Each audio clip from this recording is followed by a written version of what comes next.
Alléluia. Bienvenue à notre deuxième session. Est-ce qu'il y a quelqu'un qui a été béni jusque-là? Amen.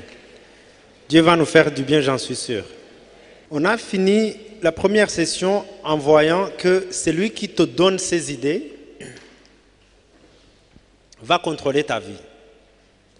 Parce que tout ce que nous vivons, tout ce que nous avons, tout ce que nous voyons, nous vient de l'idée que quelqu'un d'autre nous a vendue. Est-ce que vous savez que le Burundi est en train d'être dirigé depuis une tombe quelque part? Le Burundi est dirigé par un homme qui est mort depuis très longtemps. Parce que la démocratie a été inventée par des Grecs très longtemps avant la venue de Jésus. Et c'est ce qui dirige notre pays, ou nos pays. Parce qu'une idée, une fois qu'il est conçu et qu'il est vendu, est éternelle.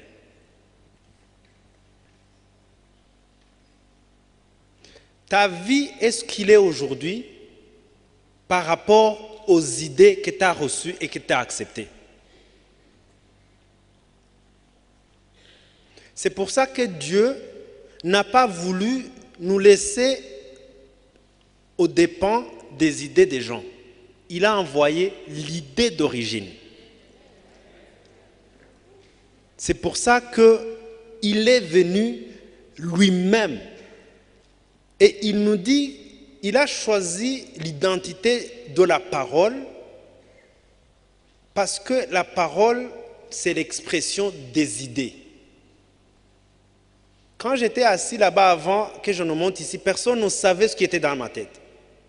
Mais comme je vous ai donné ma parole, comme j'ai parlé, chaque personne sait ce que je pense. Vous savez ce que je pense aussi longtemps que je vous parle. La parole de Dieu, c'est la vérité qui veut dire l'idée ou l'information d'origine.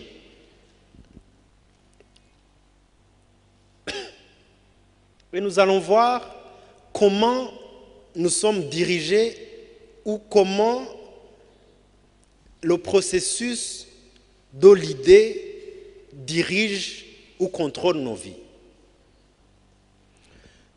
Une pensée d'origine, c'est ce qu'on appelle un précepte.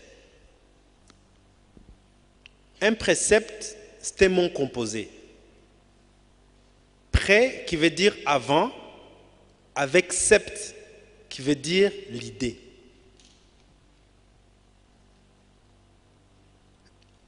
Un précepte, c'est l'idée qui t'a poussé à penser ce que tu penses. Je vous donne un exemple. Le gouvernement du Burundi dit que pour conduire une voiture, tu dois avoir ton permis de conduire. Ça, c'est l'idée, le permis. Mais il y a une raison qui les a poussés à demander à ce que tu aies ton permis. C'est ça le précepte, ce qui vient avant le sept. Un précepte, comme je vous ai dit, qui est conçu, qui est reçu, qui est accepté, va devenir une idée. Un précepte, c'est ce qui vient avant l'idée. Maintenant, quand le précepte est conçu ou accepté ou idéalisé, ça devient une idée. Une idée qui est conçue devient un concept. Je suis en train d'utiliser ces mots pour que nous comprenions, par exemple, que David priait, je ne sais pas si vous avez déjà vu dans les psaumes, il disait « Enseigne-moi tes préceptes pour que je garde ta loi. » Je veux que tu me dises pourquoi tu m'as donné une loi pour que j'arrive à la garder. Il priait tout le temps « Enseigne-moi tes préceptes ». Je ne veux pas que tu me dises « Ne fais pas ». Je veux que tu me dises pourquoi je ne dois pas faire. Je pense que c'est pour ça que Dieu disait « C'est l'homme selon mon cœur ». Il ne voulait pas les lois de Dieu. ils voulaient les préceptes qui poussaient à Dieu à faire des lois. Les religieux se limitent aux lois. Le royaume va aux préceptes. C'est pour ça qu'il dit la lettre tue, l'esprit qui a poussé à la lettre vivifie. Nous sommes en train de voir l'idée d'origine de Dieu. Le titre de notre message, à part redécouvrir le royaume, le sous-titre, c'est redécouvrir ou le message ou le mandat d'origine de Jésus. Donc, on est en train vraiment de mettre des fondations. Un concept accepté va donner naissance à une conviction. Nous sommes en train de voir l'importance d'avoir la bonne source de tes idées. Parce que si une personne te donne ces préceptes qui vont devenir des idées, qui deviendront des concepts, et ces concepts, un concept qui est accepté deviendra une conviction.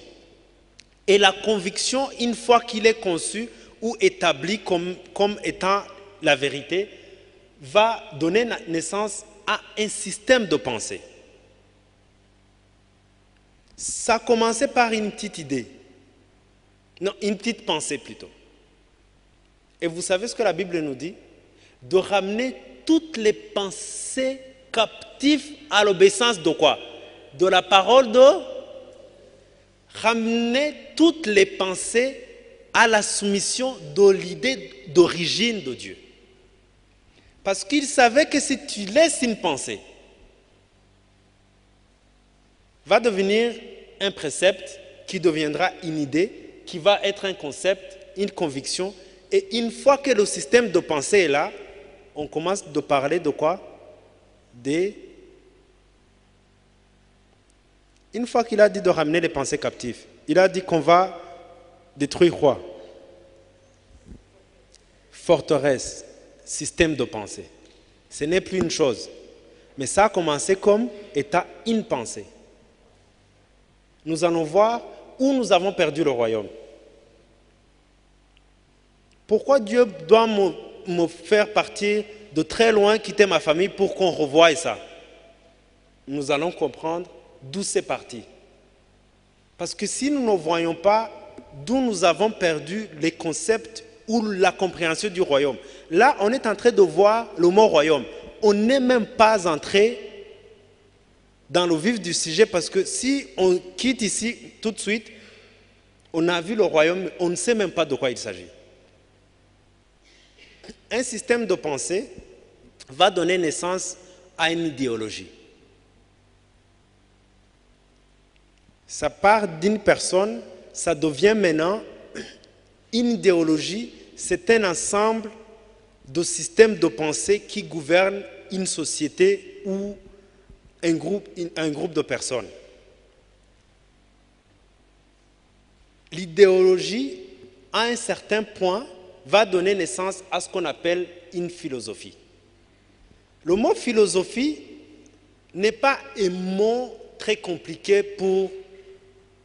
Mais là, on peut aller se jouer, on est des philosophes, des choses comme ça, parce que nous comprenons. Le mot philosophie vient du mot philo et sophia.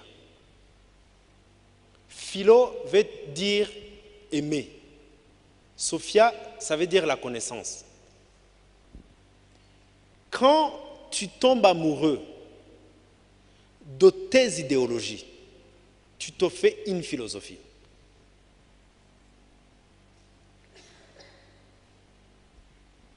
La philosophie n'est rien d'autre que l'amour de ta connaissance ou de ton système de raisonnement. Tout ce que tu fais, la façon dont tu réagis à n'importe quoi, dépend de ta philosophie. La vie n'est pas ce qu'il est. La vie est ce que tu penses qu'il est.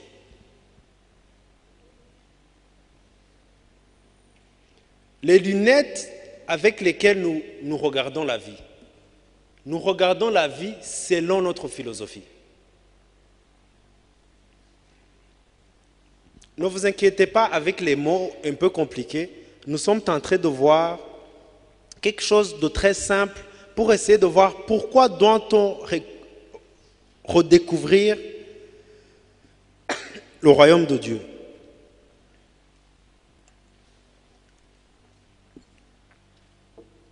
Si tout ce que nous vivons, si les réactions que nous avons par rapport à la vie dépendent de notre philosophie, et que notre philosophie, nous avons vu les étapes pour arriver à ce que nous tombions amoureux de ces idéologies. Si tu n'as pas l'idée originale de Dieu, ta philosophie de la vie est fausse. Et le premier verset que nous avons lu, dans Matthieu 4, 17, Jésus a commencé en disant quelque chose. Repentez-vous. Nous savons que la repentance, ce n'est pas de venir ici devant dans une église et commencer à pleurer sur tes péchés. La repentance, c'est le changement du système de pensée.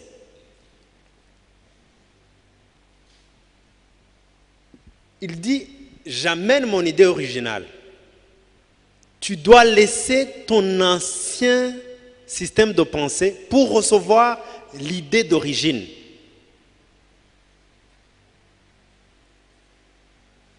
Si ta philosophie n'est pas la philosophie du royaume, il te dit, tu changes d'abord cette philosophie que tu possèdes pour que tu reçoives le royaume de Dieu. Est-ce que chaque personne se souvient du premier verset que nous avons vu? Matthieu 4, 17. Repentez-vous, car le royaume est à la main. Tu ne peux pas t'approprier du royaume si tu ne changes pas d'abord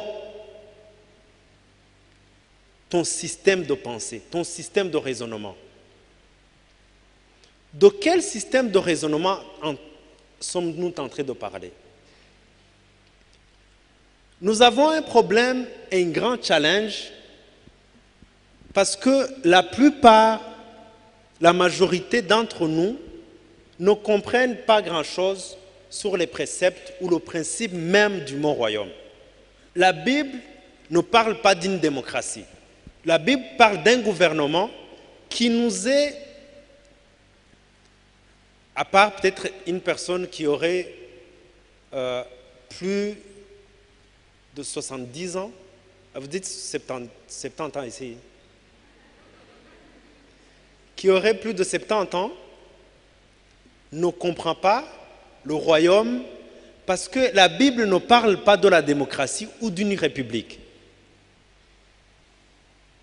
Ça cause un problème grave parce que la majorité de nos théologiens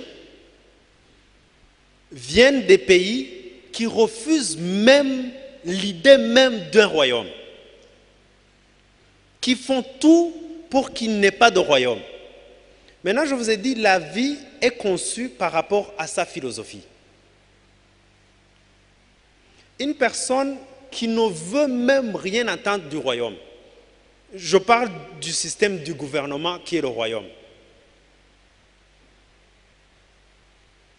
Tous les pays du monde, à part peut-être, je pense que c'est le Swaziland, qui reste actuellement un royaume proprement dit.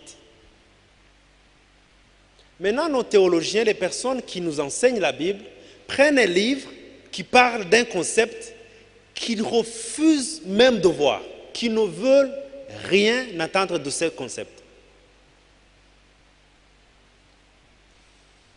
Si tu ne comprends pas le principe du royaume, si tu ne comprends d'un royaume, je parle d'un royaume normal, tu vas avoir du mal à comprendre la Bible. C'est pour ça que je nous ai donné la liste de la façon dont nous vivons. Le royaume de Dieu aujourd'hui est abandonné parce que nous ne voulons pas retourner à l'origine. C'est pour ça, par exemple, que dans l'Église, il y a beaucoup de gens qui essayent d'imposer la démocratie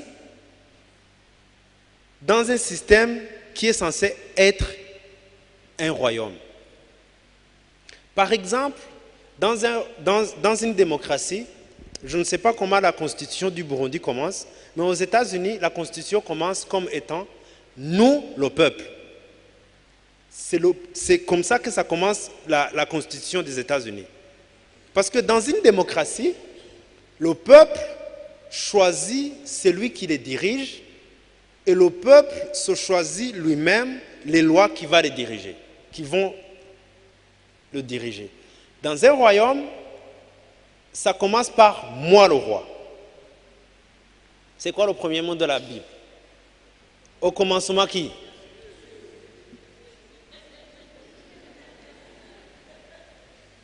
Les États-Unis commencent « nous le peuple ».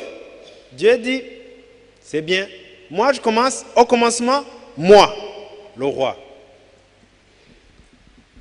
C'est pour ça que quand Jésus était sur la scène, étant le roi, il disait « vous avez entendu qu'on vous a dit, mais moi je vous dis ». Il ne passe pas par la constitution ou la vote ou je ne sais pas quoi. Il n'a pas besoin de Sénat pour passer une loi. La parole du roi devient une loi dans son pays. Mais nous avons refusé le concept, peut-être pas nous, mais les personnes qui nous ont apporté l'évangile ne pouvaient pas comprendre la parole de Dieu parce qu'ils utilisaient des lunettes qui refusaient le concept même qui est dans la Bible. L'être humain ne veut rien savoir qui ne vient pas de lui. C'est pour ça que dans les psaumes, la Bible nous dit « Le peuple s'est levé contre loin ».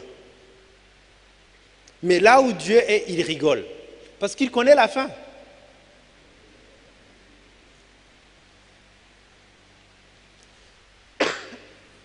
Dans nos pays, j'espère que ce n'est pas encore arrivé au Burundi, mais dans l'Occident, les gens qui sont censés représenter Dieu,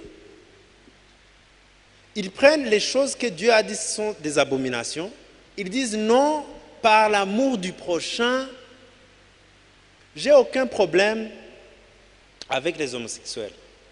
Mais je sais une chose, ces choses, tu le fais, tu n'es pas dans le royaume de Dieu. Parce que le roi n'a pas eu besoin de te consulter pour dire ces choses, c'est une abomination. Tu peux les faire dans la religion, dans la chrétienté, j'ai aucun problème. Dans le royaume de Dieu, tu ne le fais pas. Parce qu'un royaume, c'est un pays dirigé selon les pensées du roi. Je ne sais pas ici au Burundi, mais au Rwanda, là où je viens, je me souviens, on disait le roi, j'essaie de traduire, mais je n'ai même pas besoin de traduire en fait, mais pour la télé, pour les personnes qui vont écouter, qui ne comprennent pas le Kirundi ou le Kinyarwanda, on disait Umwami Nyiru Rwanda. Je ne sais pas ce que ça peut faire dans le Kirundi, mais on était en train de dire le roi propriétaire du pays. Dans un royaume, l'étendue ou le domaine, c'est la propriété même du roi. La Bible nous dit que la terre et tout ce qu'elle renferme appartient à l'Éternel.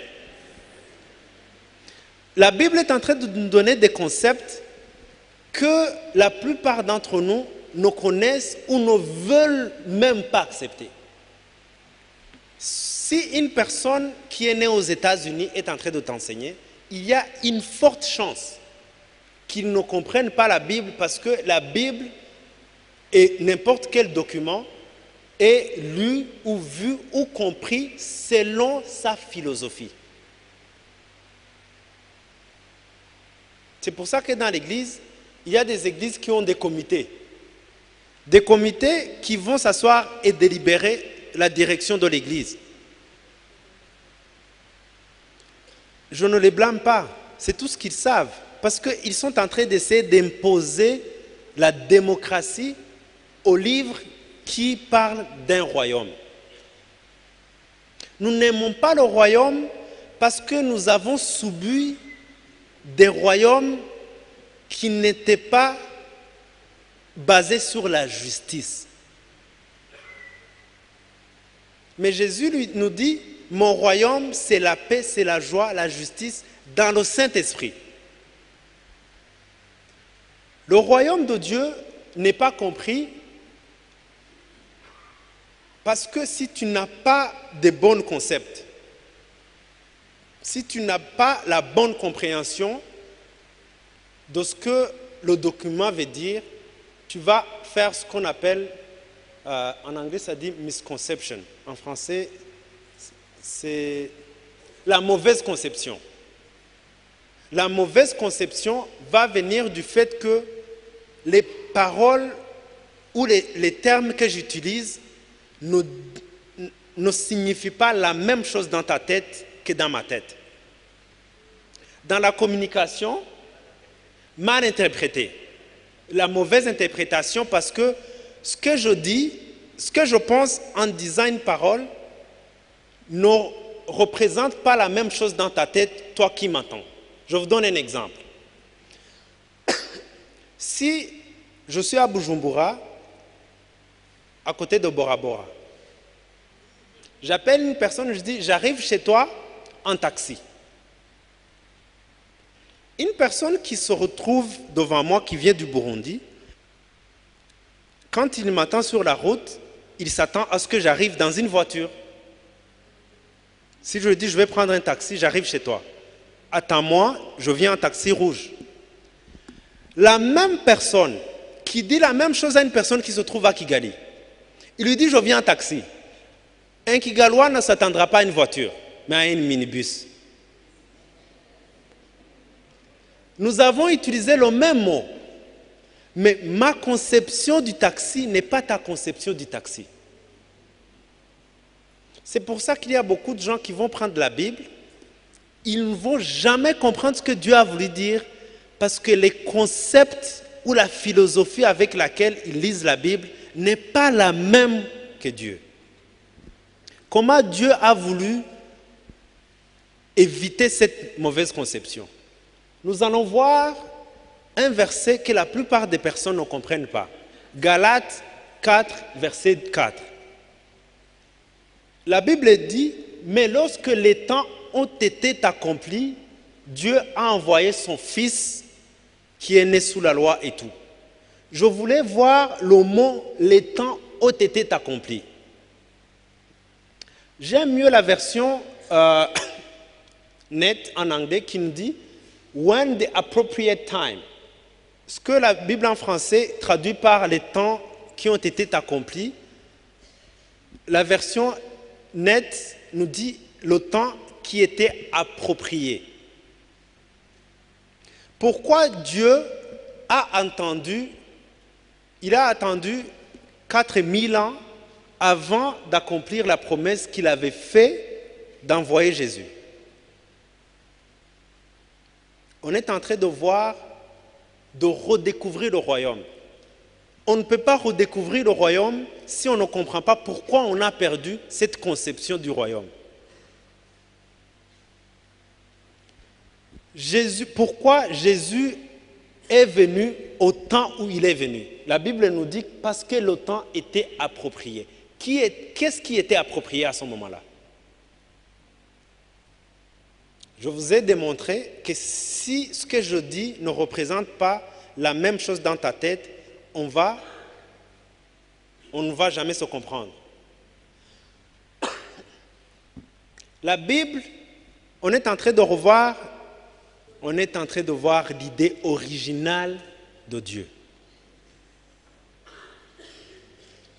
Parce que si on n'a pas les mêmes conceptions de ce que Dieu nous dit, on ne comprendra pas parce que nous allons écouter Dieu par notre philosophie. L'idée originale de Dieu était d'établir une extension de son royaume des cieux sur la terre.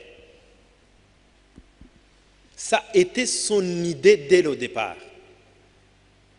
Et je vais vous expliquer en revenant toujours sur Galates 4, verset 4, pour nous montrer pourquoi Jésus est venu au moment où il est venu et que la Bible nous dit que c'était le temps parfait. Le temps était accompli ou approprié. Le plan original de Dieu était d'administrer son royaume des cieux sur la terre au travers des fils. On va définir tous ces termes. Et la tâche d'origine qu'Adam avait reçue était la domination sur la terre. Nous avons vu que la vérité, c'est l'idée ou l'information d'origine, de départ.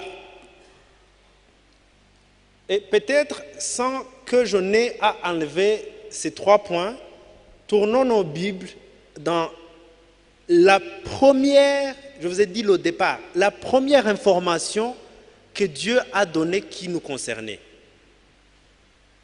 La première chose que Dieu ait jamais dit concernant l'être humain se trouve dans le livre de Genèse, le chapitre 1, le verset 26. C'est la première information que Dieu n'ait jamais donnée qui concernait l'être humain. Est-ce qu'on peut appeler ça l'idée d'origine ou l'information originale? On est en train de voir l'idée originale de Dieu. La Bible nous dit, puis Dieu dit, faisons l'homme à notre image, selon notre ressemblance, et qu'il domine sur les poissons de la mer, sur les oiseaux du ciel, sur le bétail, sur toute la terre et sur tous les reptiles qui rampent sur la terre. La première ou l'information d'origine de Dieu envers l'homme, c'était d'avoir la domination. Le mot qui a été traduit par la domination, c'est le mot Rada, pour ceux qui veulent avoir la correspondance, c'est le strong number, le numéro de strong 7287 dans l'hébreu. Le mot Rada, qui veut dire dominer, traiter, régner en souverain, triompher, dominer, la victoire, prendre, surveiller, fouler aux pieds, subjuguer, assujettir, dévorer. C'est ce que Dieu a donné à l'être humain sur la terre. Il dit, je veux que vous régniez en souverain. L'information d'origine, la première chose qu'il a dit, il dit, je veux que vous ayez le royaume sur la terre. Je vous ai dit, la Bible nous dit, Dieu, Jésus, c'est le commencement. Il dit, il est venu pour prêcher le royaume. Il a commencé par nous donner le royaume. Le royaume sur toute la terre. La domination était sur toute la terre, sur toute la création. C'est pour ça que la création, qui ne voit pas l'homme exercer son royaume sur eux, attend la révélation de ce que nous allons voir demain, la révélation des fils.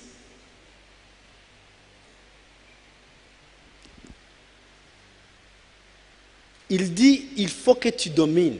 C'est pour ça que je t'ai créé. Je vous ai dit, l'idée originale était d'établir une extension de son royaume des cieux sur la terre. La Belgique a étendu son royaume sur le Burundi. Dans le temps où le Burundi était sous la domination de la Belgique, ce qui se passait à Bruxelles se passait au Burundi. J'étais étonné quand je suis arrivé en Belgique et que je me suis rendu compte que les problèmes ethniques que nous avions dans nos pays étaient les mêmes choses qu'ils avaient là-bas. J'ai dit, wow, ça c'est la puissance d'un royaume. Les deux Congos, le Congo-Brazzaville et le Congo-Kinshasa, qui sont pratiquement les mêmes pays, sont très différents dans la façon de penser parce qu'ils ont été impactés ou dominés par deux royaumes différents. L'extension du royaume, c'est quand un royaume prend un territoire lointain et qu'il se duplique sur le même territoire.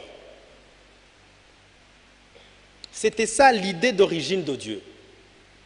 Il voulait étendre son règne sur la terre. C'est pour ça que quand Jésus disait, il dit, le royaume des cieux est revenu. Parce que le royaume était la première chose qui nous avait été donnée. Le plan original de Dieu était d'administrer son royaume des cieux sur la terre au travers de ses fils. Il dit, faisons. Le mot fils là n'a rien du genre. Ça ne parle pas de garçon. Un fils, ça parle de ce qui vient de toi, de ce qui émane de toi.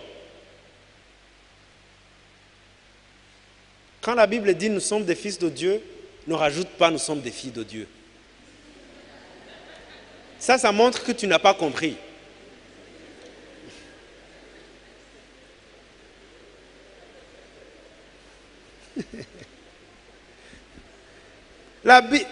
Dieu ne s'appelle jamais mère. Il s'appelle père. Parce que ce n'est pas le genre masculin ou féminin. Le père veut dire la source et le soutien. Par exemple, mon père spirituel est une femme. La personne qui m'a amené au Seigneur. Je ne l'appelle pas ma mère spirituelle. Je dis ça, c'est mon père spirituel. Parce qu'elle a été une source de mon salut. Dieu est passé par elle. Je suis en train de parler à un institut. Il faut qu'on ait les vraies bases.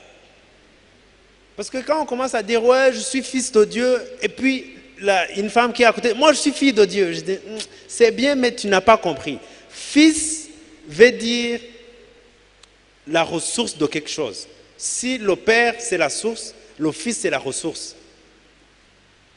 Il veut étendre son royaume sur la terre au travers de ce qui émane de lui. C'est pour ça qu'il dit, faisons l'homme à notre image et notre ressemblance. Et notre problème de la traduction. Parce que l'image et la ressemblance n'a rien à voir avec la figure. Si nous avons été faits à l'image de Dieu, qui ressemble à Dieu, qui ne l'est pas? Parce que je ne ressemble pas à toi. Entre Burundais et Rwandais, ça peut passer. Maintenant, avec le pasteur Olivier, comment on fait?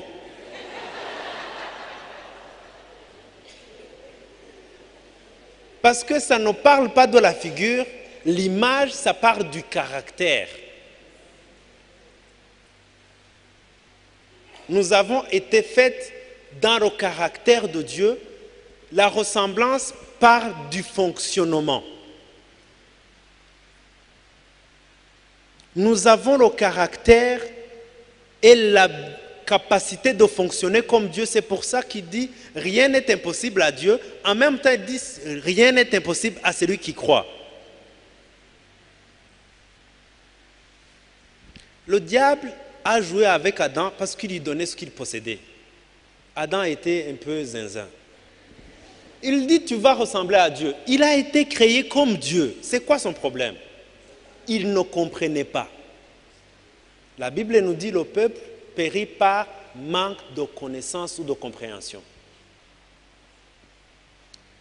Il voulait établir son règne à condition, avant de donner à l'homme le règne, ce que le pasteur Olivier aime dire, le caractère est plus important que la domination parce que l'image a été donnée avant le royaume.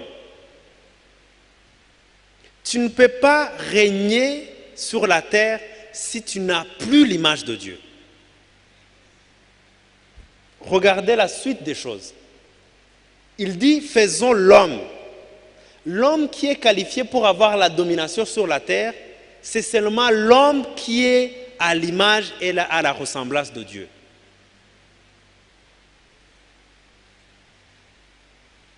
C'est pour ça que nous avons eu beaucoup de bavures dans le corps de Christ, parce que les gens ont enseigné la domination sans donner la condition de la domination.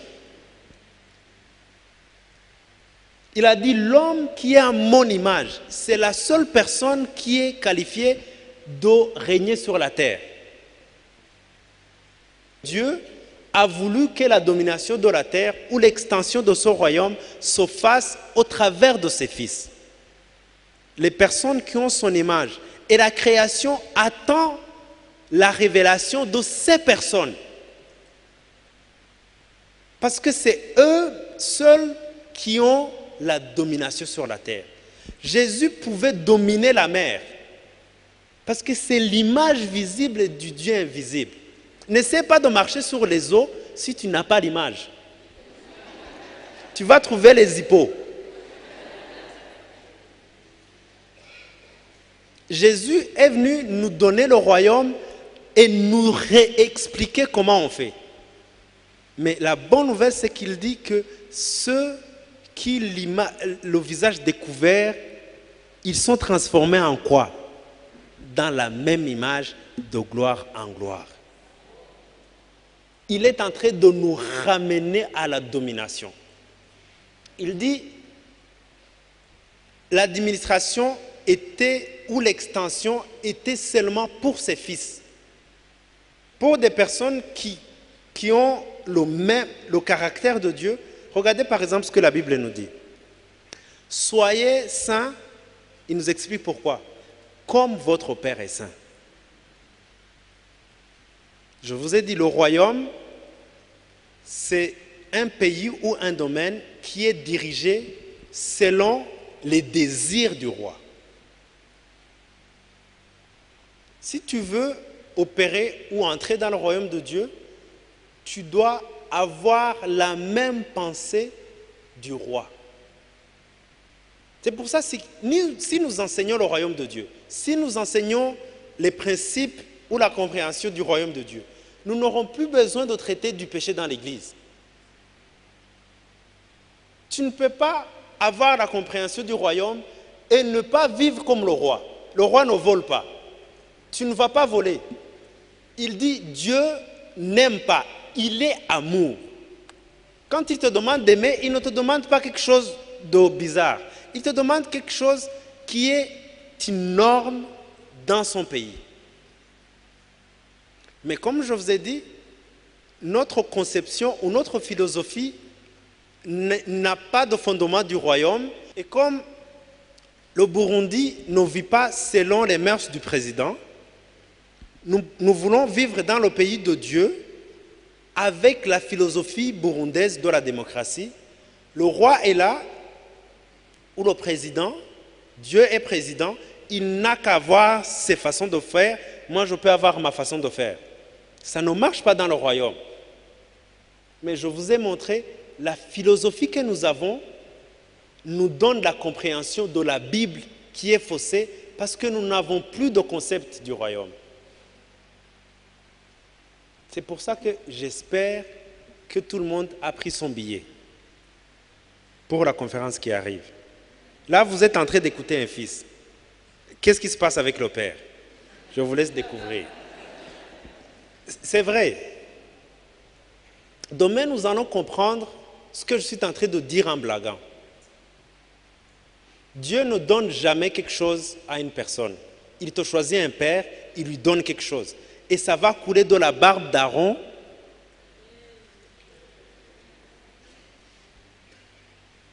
La domination de la terre était la tâche qu'Adam avait reçue. Faisons l'homme à notre image pour qu'il domine.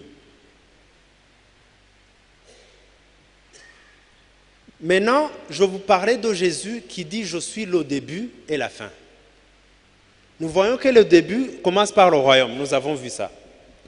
Une personne est venue lui demander « Quand viendra la fin du monde et comment allons-nous savoir que la fin est là ?» Nous allons voir dans Matthieu 24, verset 4. Et Jésus répondant, leur dit, « Prenez garde que personne ne vous séduise. Plusieurs viendront à mon nom, disant, moi je suis le Christ, et ils séduiront plusieurs. Et vous entendrez parler de guerre et de bruit de guerre. Prenez garde que vous ne soyez troublés, car il faut que tout arrive, mais la fin n'est pas encore. » Il y a une personne que j'ai envie de dire, refais tes valises. Tu n'es pas encore parti. Parce qu'il y a beaucoup de personnes qui entendent la guerre, ils disent la fin du monde arrive. Le verset dit, il faut que toutes ces choses arrivent, mais la fin n'est pas encore là. Est-ce que nous lisons la même Bible? Ça, c'est au verset 6. Car la nation s'élèvera contre nation et royaume contre royaume, et il y aura des famines, des pestes, des tremblements de terre et en divers lieux. Mais toutes ces choses sont un commencement de douleur. Alors ils vous livreront pour être affligés, ils vous feront mourir, et vous serez haïs de toutes les nations à cause de mon nom. Et alors plusieurs seront scandalisés et se livreront l'un l'autre, et se haïront l'un l'autre, et plusieurs faux prophètes s'élèveront et en séduiront plusieurs. Et parce que l'iniquité prévaudra, l'amour de plusieurs sera refroidi, mais celui qui persévérera jusqu'à la fin, celui sera sauvé. On est en train de nous parler des choses qui n'est pas la fin. Au verset 14, il va nous donner un point de la fin. Et cet évangile du royaume sera prêché dans la terre habitée tout entière, en témoignage à toutes les nations.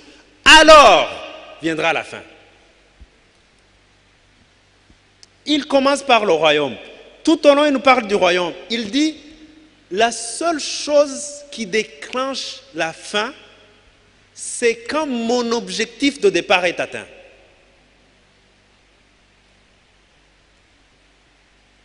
Il se pourrait que l'Église soit la raison pour laquelle Jésus n'est pas revenu. Parce qu'on prêche tout ce qu'on veut, sauf la seule chose à qui il a dit, si cette chose est prêchée au Burundi, je pourrais venir.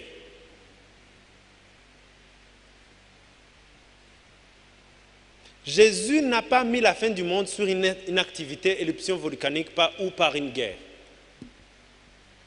Il a dit, ma raison de venir sur la terre sera ma raison de revenir. Si mon objectif est atteint,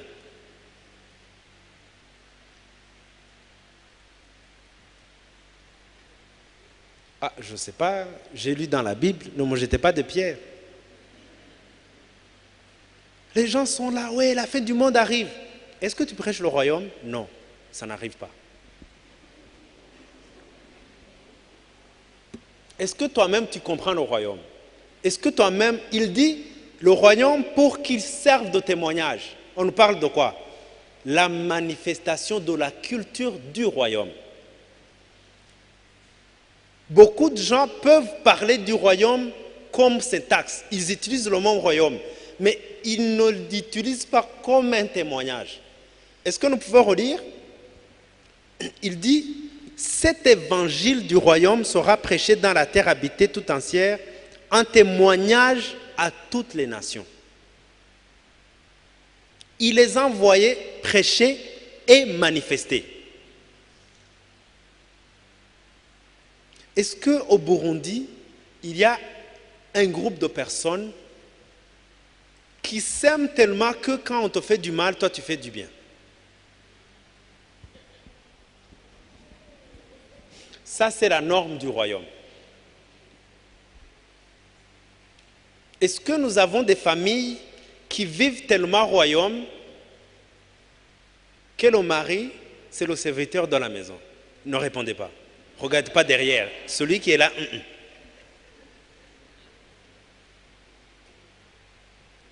Il dit, c'est lui qui veut être le plus grand. Qu'il soit le serviteur de tout le monde, non? Il dit, le mari, c'est le chef de la famille. Donc, c'est le plus grand.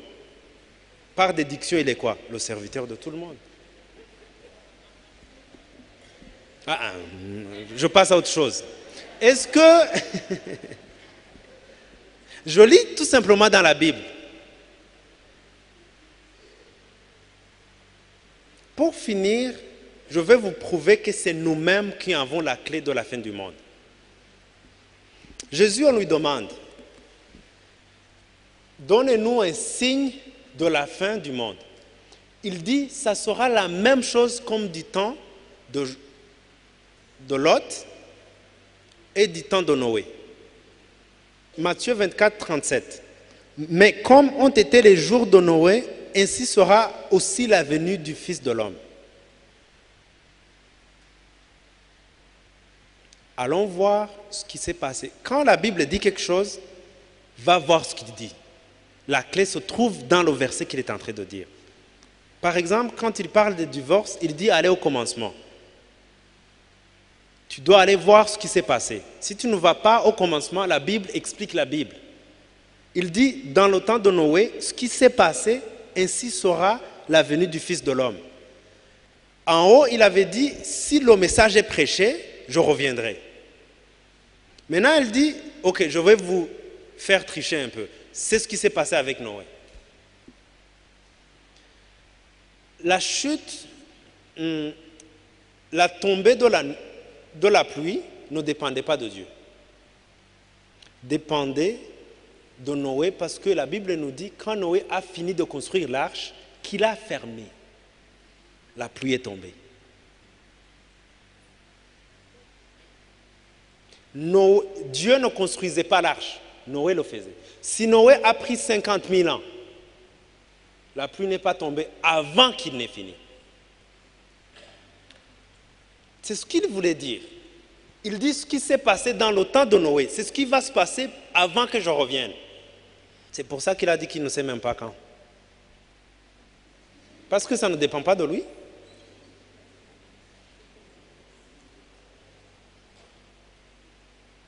Est-ce que c'est Jésus qui prêche le royaume? Il nous a envoyé d'aller le prêcher. Si on ne prêche pas le royaume, il a dit, quand le message sera prêché au Burundi et dans toutes les nations habitées, et qu'ils servent de témoignage. Qui fait tout ça? Les anges? Toi et moi. Qui construisait l'arche? Est-ce que Dieu pouvait faire tomber la pluie avant que Noé n'ait fini de construire? Il a dit, je connais les Burundais, ils ne vont pas me comprendre.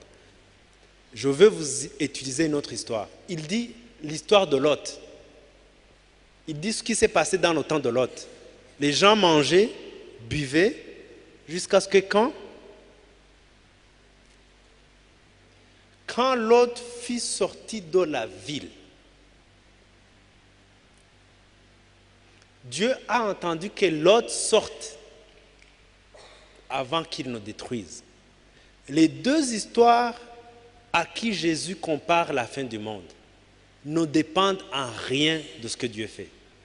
Dépendaient toujours de ce que l'homme allait faire en réponse à la demande de Dieu.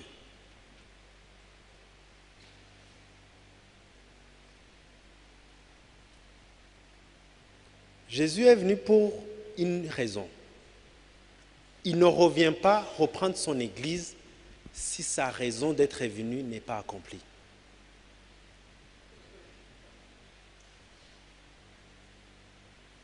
Ça me fait mal quand j'entends les gens étiqueter mon père spirituel de prédicateur du royaume. Je dis, vous prêchez quoi?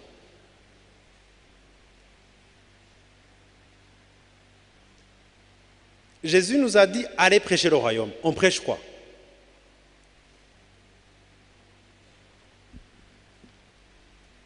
On obéit à Jésus ou on obéit à quelqu'un d'autre? Parce que ma domination prêche autre chose, donc ta domination et Jésus, on met Jésus à côté. La plupart des personnes prêchent Jésus, mais ne prêchent pas le message que Jésus a prêché. Jésus n'a jamais dit d'aller le prêcher directement. Nous avons vu les versets, il a dit « Allez prêcher le royaume ». Vous savez pourquoi Jésus empêchait chaque personne qui recevait un miracle de parler? Il ne voulait pas que le message soit des miracles. Il n'a jamais voulu qu'une personne qui ait reçu quoi que ce soit de lui aille le dire aux gens. Ce n'était pas le message à donner. Les miracles, c'est l'accomplissement ou la manifestation de la culture du royaume. Le message, c'est le royaume.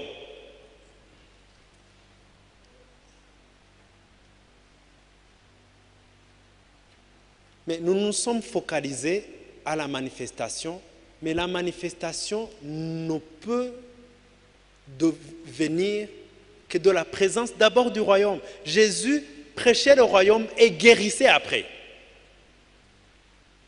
Il dit, si les miracles ont été faits par le Saint-Esprit, le royaume est venu au milieu de vous.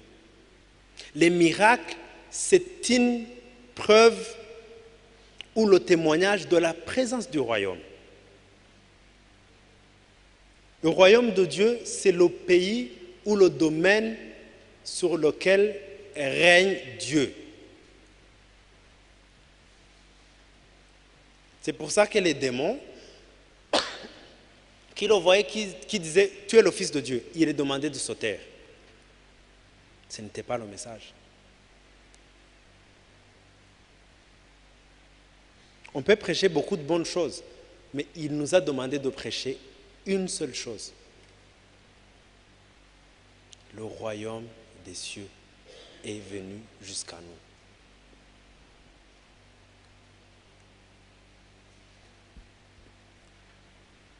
Si nous ne revenons pas au plan initial de Dieu,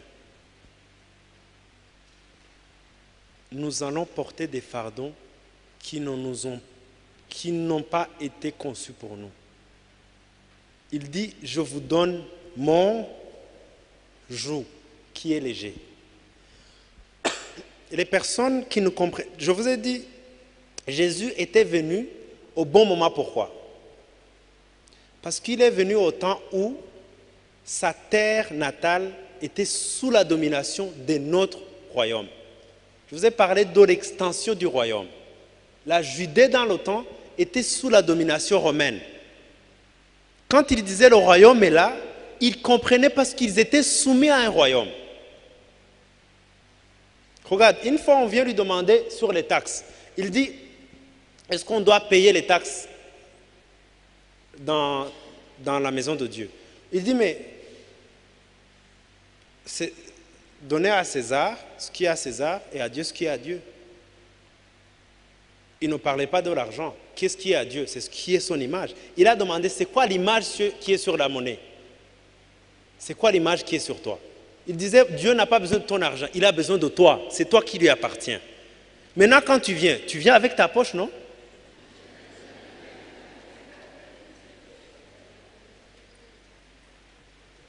C'est pour ça que le premier test que Jésus a fait une fois à un homme, il lui dit, qu'est-ce que je fais pour hériter le royaume? Lui, il parlait de la vie éternelle. Jésus a déduit que la vie éternelle équivaut au royaume. Parce que lui, il est venu, qu'est-ce que je fais pour hériter de la vie éternelle? À la fin, Jésus dira, c'est difficile pour un riche d'entrer dans le royaume. Non? Nicodème lui demande, qu'est-ce que je fais pour hériter de la vie éternelle? Il lui dit, si tu n'en es pas de nouveau, tu ne rentres pas dans le royaume. Il mettait toujours le royaume à la place de la vie éternelle que nous cherchons. Il lui dit, va, vends tout et suis-moi.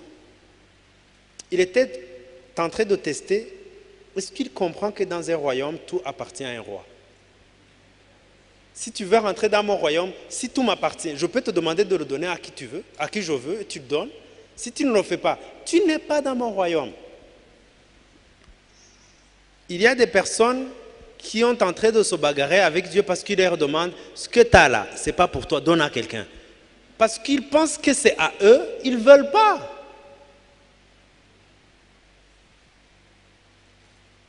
Je parle à quelqu'un ce soir. Parce que le temps est parti. Et que les choses... Jésus a pris 3 ans pour enseigner la même chose. Paul, regardez le dernier verset, pour finir. Parce qu'il y a beaucoup de gens qui font la confusion entre ce que Paul a prêché et ce que Jésus a prêché. Le dernier verset des Actes. Nous allons lire en finissant. Le dernier verset des Actes. Ça nous montre ce que Paul prêchait.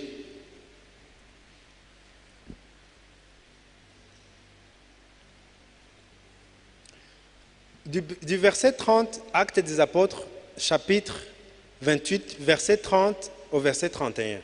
Paul demeura 2 ans entiers dans un logement qu'il avait loué pour lui et il recevait tout ce qui venait vers lui, prêchant le royaume de Dieu et enseignant les choses qui regardent Christ. Il ne prêchait pas Christ, il enseignait les choses qui le concernent. Il prêchait le royaume. Tu ne prêches pas Christ, tu enseignes Christ. Je vous ai dit, prêcher et enseigner, c'est deux choses différentes. Ce n'est qu'une introduction pour te pousser à te poser des questions et à aller chercher.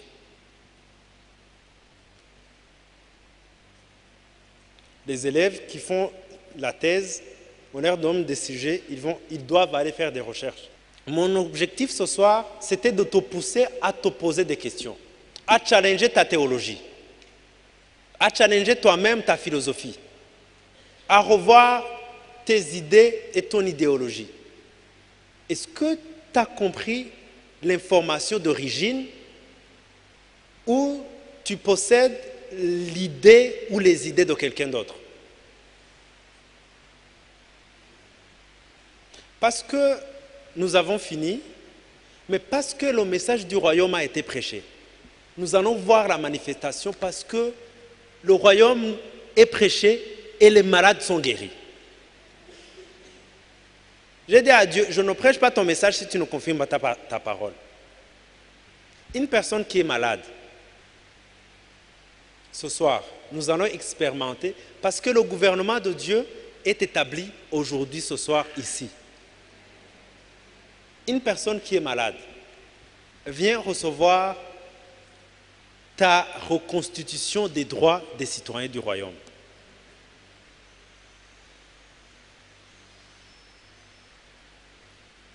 Est-ce qu'il y a une personne qui a besoin de voir la manifestation? La Bible nous dit que le message était prêché et tous les malades étaient guéris.